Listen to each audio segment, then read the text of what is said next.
બની જાય છે। એટલા માટે આપણે અહીંયા ધારણા કરેલી છે કે બંને દેશોમાં મુક્ત અને નિરંકુશ વેપાર છે।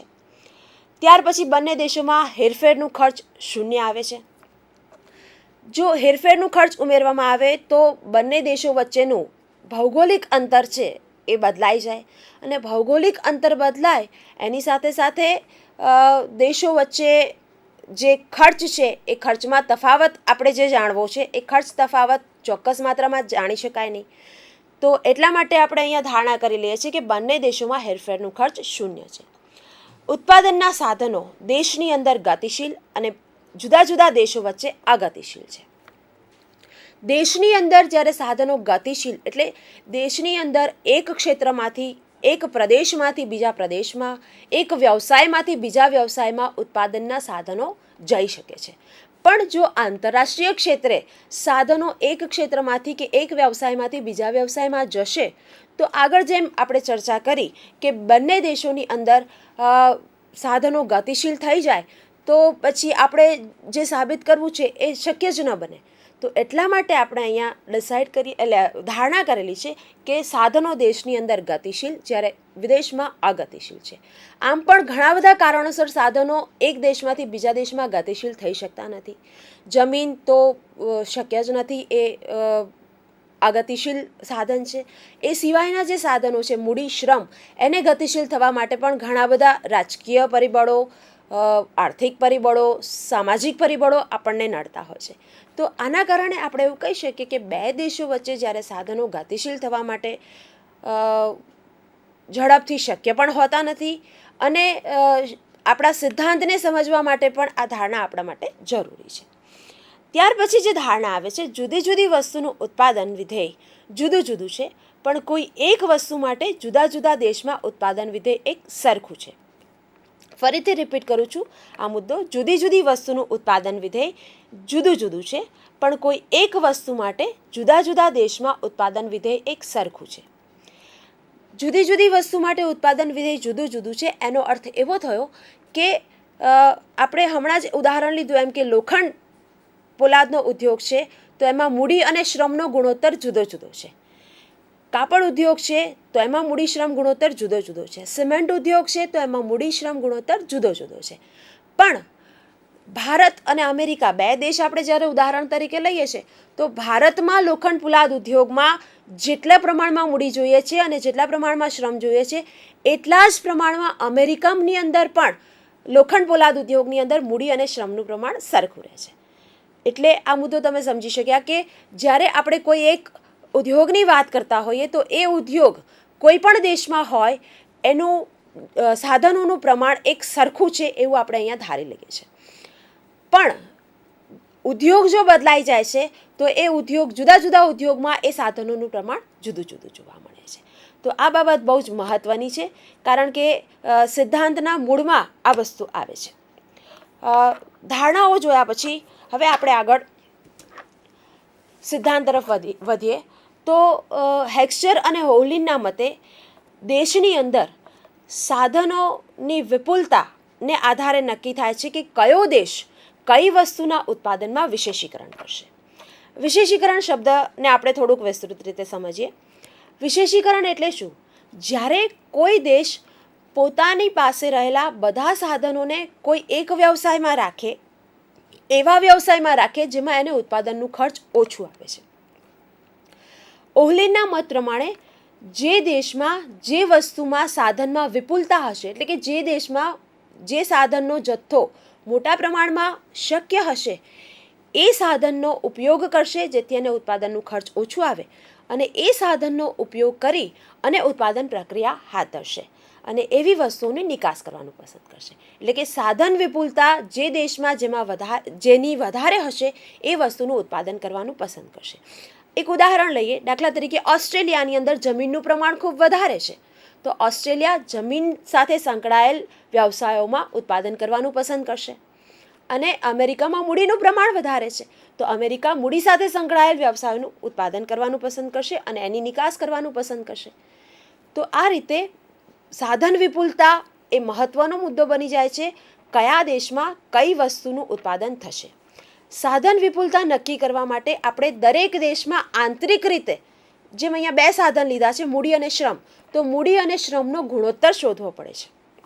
મૂડી અને શ્રમનો ગુણોત્તર દર્શાવે છે કે કયા દેશમાં મૂડીનું પ્રમાણ વધારે છે અને કયા દેશમાં શ્રમનું પ્રમાણ વધારે છે. દાખલા તરીકે અમેરિકામાં મૂડી શ્રમ ગુણોત્તર લઈએ તો અમેરિકામાં મૂડી શ્રમ ગુણોત્તર એ અમેરિકાની અંદર મૂડીનું પ્રમાણ વધારે છે કે ઓછું છે એ દર્શાવે છે.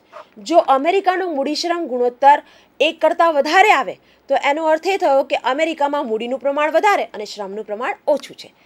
પણ જો અમેરિકામાં મૂડી શ્રમ ગુણોત્તર ઓછો આવે તો એનો અર્થ એવો થાય કે અમેરિકામાં શ્રમનું પ્રમાણ વધારે છે અને મૂડીનું પ્રમાણ ઓછું છે.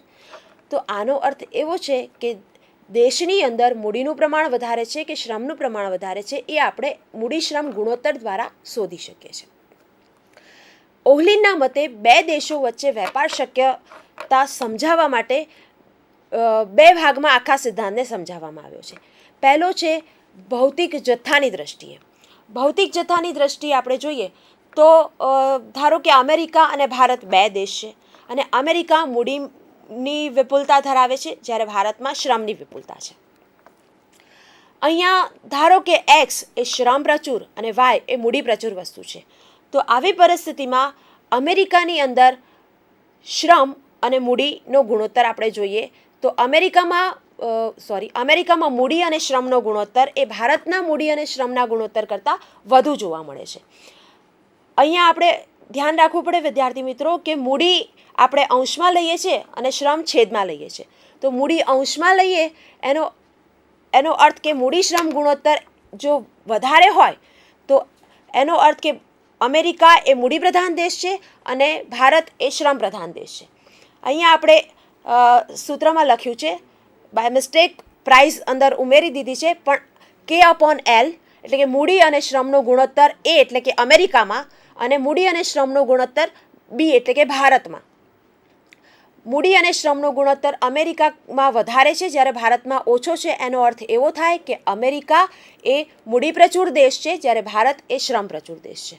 આ જ બાબતને આપણે આકૃતિ દ્વારા પણ સમજાવી શકીએ. આકૃતિની અંદર એક્સ અક્ષ પર આપણે એક્સ વસ્તુ લીધી છે જ્યારે વાય અક્ષ પર વાય વસ્તુ લીધી છે. એક્સ વસ્તુ એ શ્રમ પ્રધાન વસ્તુ છે જ્યારે વાય વસ્તુ એ મૂડી પ્રધાન વસ્તુ છે. આકૃતિમાં તમે જોઈ શકો છો કે આપણે 45° રેખા દોરી છે. આ 45° રેખા એ દર્શાવે હંમેશા ગ્રાફની અંદર આલેખની અંદર 45° રેખા એ એક્સ અને વાય વસ્તુઓને આલેખને દ્વિભાજે છે. એનો અર્થ એ થયો કે એક્સ વસ્તુ અને વાય વસ્તુ બંને એક સરખા પ્રમાણમાં વહેંચાયેલી છે. એટલે કે વેપાર પહેલાં બંને દેશોની અંદર એક્સ અને વાય વસ્તુનું સરખા પ્રમાણમાં ઉત્પાદન થાય છે. અહીંયા A1 એ અમેરિકાની ઉત્પાદન શક્યતા રેખા છે જ્યારે B1 એ ભારતની ઉત્પાદન શક્યતા રેખા છે. હવે ઉત્પાદન શક્યતા રેખા શું દર્શાવે છે? ઉત્પાદન શક્યતા રેખા દર્શાવે છે કે અમેરિકામાં એક્સ વસ્તુ અને વાય વસ્તુનું કેટલો પ્રમાણનું ઉત્પાદન એટલે બંનેનું સંયોજન કેટલું હોઈ શકે એનું પ્રમાણ દર્શાવે છે. એવી જ રીતે B1 એ ભારતની ઉત્પાદન શક્યતા રેખા છે. ભારતની ઉત્પાદન શક્યતા રેખા ભારતની અંદર એક્સ વસ્તુ અને વાય વસ્તુનું કેટલું પ્રમાણ છે એ દર્શાવે છે. હવે આ જે શક્યતા રેખાઓ છે એને આપણે સ્પર્શક દોરીએ. દાખલા તરીકે B1 ઉત્પાદન શક્યતા ભારતની ઉત્પાદન શક્યતા રેખા છે જેને આપણે E1 સ્પર્શક દોર્યો છે. આ સ્પર્શક 45° રેખાને C બિંદુએ છેદે છે અને FF1 ઉત્પાદન શક્યતા રેખા છે. FF1 એ A1 ઉત્પાદન શક્યતા રેખાને દોરેલો સ્પર્શક છે જે 45° રેખાને D બિંદુએ સ્પર્શે છે. તો આ C બિંદુ અને D બિંદુ અનુક્રમે ભારતની અંદર એક્સ વસ્તુ અને વાય વસ્તુના કેટલા એકમોનું ઉત્પાદન થશે અને D બિંદુ એ અમેરિકાની અંદર એક્સ વસ્તુ અને વાય વસ્તુના કેટલા એકમોનું ઉત્પાદન થાય છે એટલે કેટલો સંયોજન બને છે એનો નિર્દેશ કરે છે. તો આપણે જોઈ શકીએ છીએ કે આકૃતિમાં C બિંદુ અને D બિંદુ બંને ભારત અને અમેરિકામાં બંને વસ્તુઓનો સમાન ગુણોત્તર દર્શાવે છે. એટલે કે અમેરિકામાં વાય વસ્તુના ઉત્પાદનમાં બધા સાધનો રોકે તો ભારત કરતાં વધારે ઉત્પાદન મળે. એટલે ટૂંકમાં અમેરિકા જો વાય વસ્તુના ઉત્પાદનમાં બધા જ સાધનો રોકે તો એનો અર્થ એ થયો કે એ મૂડી પ્રચુર વસ્તુઓમાં ઉત્પાદન કરે છે અને મૂડી પ્રચુર વસ્તુઓનું ઉત્પાદન કરવામાં આવે છે તો એ ભારત કરતાં વધારે એકમોનું ઉત્પાદન કરી શકે છે. એ જ રીતે ભારત એ શ્રમ પ્રધાન એક્સ વસ્તુના ઉત્પાદનમાં પોતાના બધા જ સાધનો રોકે છે તો એ અમેરિકા કરતાં વધારે ઉત્પાદન મેળવી શકે છે. આમ સી અને ડી બિંદુ બંને એક્સ અને વાય વસ્તુઓના સાપેક્ષ મૂલ્ય દર્શાવે છે. એટલે એક્સના સંદર્ભમાં વાયનું મૂલ્ય અને વાયના સંદર્ભમાં એક્સનું મૂલ્ય એવું આપણે કહી શકીએ. એટલે મૂડીના સંદર્ભમાં શ્રમ પ્રધાન વસ્તુઓનું મૂલ્ય અને શ્રમ પ્રધાન વસ્તુના સંદર્ભમાં મૂડી પ્રધાન વસ્તુઓનું મૂલ્ય અહીંયા દર્શાવવામાં આવે છે. આપણે જાણીએ છીએ કે ભારત એક્સ વસ્તુનું ઉત્પાદન કરે છે કારણ કે ભારતમાં એક્સનો જથ્થો વધારે છે અને એક્સ એ એક્સની કિંમત જથ્થો વધારે હોવાથી એક્સની કિંમત ઓછી છે એટલે એક્સ વસ્તુ ભારતમાં સસ્તી જ્યારે વાય વસ્તુ મોંઘી છે. અને અમેરિકામાં વાય વસ્તુ સસ્તી અને એક્સ વસ્તુ મોંઘી છે એટલે અમેરિકા વાય વસ્તુનું વધારે ઉત્પાદન કરશે અને તેની નિકાસ કરશે જ્યારે ભારત એક્સ વસ્તુની નિકાસ કરવાનું પસંદ કરશે. આમ અમેરિકા વાય વસ્તુની નિકાસ કરશે અને એક્સ વસ્તુની આયાત કરશે જ્યારે ભારત એ એક્સ વસ્તુની નિકાસ કરી અને વાય વસ્તુની આયાત કરવાનું પસંદ કરશે. આ જ બાબતને આપણે કિંમતની દૃષ્ટિએ જોઈએ. મિત્રો હેક્સ્ચર-ઓહલીનો સિદ્ધાંત જે છે એ હેક્સ્ચર-ઓહલીનો સિદ્ધાંત એ મૂલ્યના સામાન્ય સિદ્ધાંત પર આધારિત છે. મૂલ્યનો સામાન્ય સિદ્ધાંત એટલે માંગ અને પુરવઠાનો સિદ્ધાંત. તમે કહેશો અહીંયા ક્યાંય માંગ કે પુરવઠો તો આવ્યો નહીં, પણ આપણે જે પહેલું લીધું કે સાધનોનો ભૌતિક જથ્થો, એ સાધનોનો ભૌતિક જથ્થો એટલે સાધનોનો પુરવઠો, બરાબર. સાધનોનો પુરવઠો અને સાધનોની માંગ વિચારીએ તો સાધનોની માંગ એ પરોક્ષ માંગ છે, ચીજવસ્તુઓની માંગ પ્રત્યક્ષ માંગ છે, જ્યારે સાધનોની માંગ એ પરોક્ષ માંગ છે. સાધનોની માંગ એ શેના પર આધાર રાખે છે તો ચીજવસ્તુઓની માંગ પર આધાર રાખે છે. એટલે અહીંયા આપણે ચીજવસ્તુઓ અને ચીજવસ્તુઓની માંગ શેના પર આધાર રાખે છે તો ચીજવસ્તુઓની કિંમત પર આધાર રાખે છે. તો આમ સાધનોનો પુરવઠો અને તેની સાથે માંગની તરાહ એટલે માંગમાં થતા પરિવર્તનોની સાથે કિંમતમાં કેવા ફેરફારો થાય તો કિંમતના ફેરફારો સાથે સાધન કિંમતોમાં જે ફેરફાર થાય એના સંદર્ભમાં આપણે માંગનું પરિબળ લઈએ છીએ. તો સાધનોની કિંમત અને માંગની તરાહને કારણે ઊભા થયેલા સંજોગોથી જે સાધનોની કિંમત નક્કી થાય છે એ માંગનું પરિબળ છે અને કિંમત અને માંગના પરિબળ દ્વારા આપણે અહીંયા નક્કી કરીએ છીએ કે આંતરરાષ્ટ્રીય વેપાર કઈ રીતે શક્ય બને છે. તો સાધનોની કિંમત જોઈએ. કિંમતની દ્રષ્ટિએ જોઈએ તો સાધનોનું પ્રમાણ એક સરખું હોય તો પણ રીત રિવાજો, અભિરુચિ, આવકની વહેંચણી, સંસ્થાકીય માળખામાં તફાવતને કારણે માંગની તરાહ બદલાય છે. મિત્રો આપણે આગળ જે ભૌતિક દ્રષ્ટિએ જે સિદ્ધાંત જોયો એમાં આપણે એવું ધારી લીધું હતું કે માંગનું પરિબળ બદલાતું નથી, માંગનું પરિબળ સ્થિર રહે છે. એટલે કે બંને દેશોમાં જે માંગની પેટર્ન છે, જે તરાહ છે એ બદલાતી નથી અને તો જ બે દેશો વચ્ચે વેપાર શક્ય બને છે. અહીંયા આપણે એવું ધારીએ કે જો બંને દેશોમાં માંગની તરાહ જુદી જુદી હોય કારણ કે રીત રિવાજો બદલાય, જુદા જુદા દેશમાં રીત રિવાજો જુદા જુદા હોય. રીત રિવાજો બદલાય તો રીત રિવાજો માટે જરૂરી સાધનો પણ બદલાય. સાધનો બદલાય એટલે એની માંગ બદલાય, એની કિંમતો બદલાય. અભિરુચિ, ટેવ બદલાય તો પણ બજારમાં કિંમતો બદલાય, ટેવ બદલાય, માંગ બદલાય. આવકની વહેંચણી બદલાય. ગરીબ અને પૈસાદાર, જો અર્થતંત્રની અંદર આવકની વહેંચણી વધારે અસમાન બની જાય તો જે ધનિક વર્ગ અથવા તો જે મોજ શોખની વસ્તુ છે એની માંગ વધી જાય. એની માંગ વધે એટલે એની કિંમતોમાં ફેરફાર થાય. એ વસ્તુના ઉત્પાદન સાથે સંકળાયેલા સાધનોની કિંમતમાં ફેરફાર થાય. અને જો આવકની વહેંચણી વધારે સમાન બને, ગરીબ વર્ગની આવકમાં વધારો થાય તો રોજબરોજની સામાન્ય જરૂરિયાતો છે એની કિંમતો, એની ચીજવસ્તુની માંગમાં વધારો થાય અને એની ચીજવસ્તુની માંગમાં વધારો થાય તો એની કિંમતમાં પણ વધારો થાય. સંસ્થાકીય માળખામાં ફેરફાર થાય, સરકારની નીતિઓમાં ફેરફાર થાય તો એને કારણે પણ માંગની તરાહ બદલાઈ જાય, માંગની પેટર્ન બદલાઈ જાય. જ્યારે માંગની તરાહ બદલાઈ જાય તો બંને દેશોમાં કિંમત ફેરફાર થાય. એટલે સાધનોનો પુરવઠો ન બદલાય છતાં પણ જો માંગની પેટર્ન બદલાય, માંગની તરાહ બદલાય તો પણ કિંમતમાં ફેરફાર થઈ જાય. તો આ જ વસ્તુને આપણે ઉદાહરણના સ્વરૂપમાં લઈએ. ધારો કે અમેરિકામાં મૂડીનો જથ્થો વધુ છે એટલે મૂડી સસ્તી છે, ભારતમાં શ્રમ સસ્તો છે. તો આવી પરિસ્થિતિની અંદર અમેરિકાની અંદર મૂડી સસ્તી હોવાથી મૂડી અને શ્રમનો ગુણોત્તર એ ભારતના મૂડી અને શ્રમના ગુણોત્તર કરતાં ઓછો છે, કે અહીંયા બંને દેશોની સાપેક્ષ કિંમતો લઈએ છીએ. અગાઉ આપણે બંને દેશોનો જથ્થો લીધો હતો, એટલા માટે બંને વચ્ચે ગ્રેટર ધેનની નિશાની આપણને મળતી હતી. જ્યારે અહીંયા સાપેક્ષ કિંમત લઈએ છીએ, આપણે જાણીએ છીએ કે જથ્થો વધારે હોય તો કિંમતો ઘટી જાય, બરાબર. એટલે પુરવઠો વધારે હોય તો કિંમત ઘટી જાય. એટલે અહીંયા અમેરિકામાં મૂડી સસ્તી છે અને શ્રમ મોંઘો છે, એટલા માટે મૂડી કિંમત અને શ્રમ કિંમતનો ગુણોત્તર એ ભારતના મૂડી કિંમત અને શ્રમ કિંમતના ગુણોત્તર કરતાં ઓછો જોવા મળે છે. આ જ બાબતને આકૃતિની મદદથી સમજાવીએ. અગાઉની જેમ જ અહીંયા ભારતની ઉત્પાદન શક્યતા રેખા BB1 અને અમેરિકાની ઉત્પાદન શક્યતા રેખા AA1 આપણે ધ્યાનમાં લીધી છે.